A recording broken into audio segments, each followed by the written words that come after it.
తేజరిల్లుము అని నన్ను ఉత్తేజపరచిన నా యేసయ్యా లెమ్ము.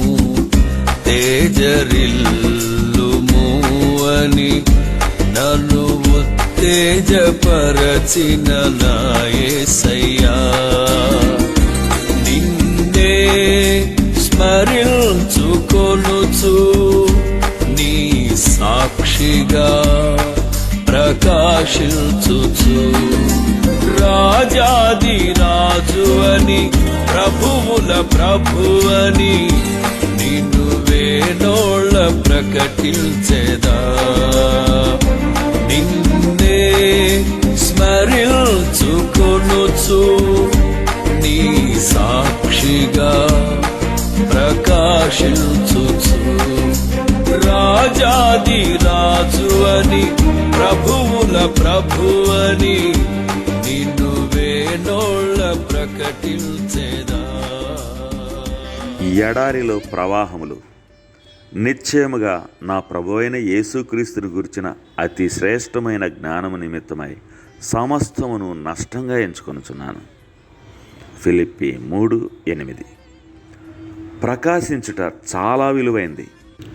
విద్యుత్ శక్తి సరఫరాకు ఎంతో కష్టమైన పని జరగాలి. వెలిగింపని కొవ్వొత్తి ప్రకాశించదు. ప్రకాశింపక ముందు దానిని కాల్చాలి. మనము కాల్చబడకుండా ఇతరులకు ప్రయోజనం కాలేం, ప్రకాశింపలేం. కాల్చబడుటనగా శ్రమపడుట కూడా.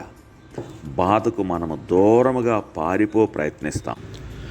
మన హృదయము హస్తములు ఎడతెగక పనిచేస్తున్నప్పుడు మనము ప్రపంచమంతటిలో మహా గొప్ప సేవ చేస్తున్నామనుకుంటాం. మనము దూరంగా శ్రమనొందుటకు పిలువబడినప్పుడు, వ్యాధిని అనుభవించినప్పుడు, బాధతో మండిపోనప్పుడు, మన పనులన్నీ నిలిచిపోయినప్పుడు, మన వలన ప్రయోజనమేమీ లేదని, మనమేమీ చేయట్లేదని భావిస్తాం. అయితే బాధలోనూ దుఃఖంలోనూ మౌనంగా ఉన్న సమయంలోనూ సహనంతో అణకువతో ఉంటే ఎక్కువ పని చేసినప్పటికంటే అప్పుడే ఎక్కువ ఆశీర్వాదకరంగా ప్రపంచానికి ఉంటాం. ఇప్పుడు మండుచున్నాం గనక ప్రకాశిస్తాం. రేపటి మహిమ ఈనాటి భయంకరత్వంలో వేరుపారింది. చాలామంది సిలువ లేకుండా మహిమ కావాలంటారు, మండింపబడకుండా ప్రకాశింపవాలనంటారు. కానీ సిలువ వేయబడకుండా పట్టాభిషేకం జరగదు.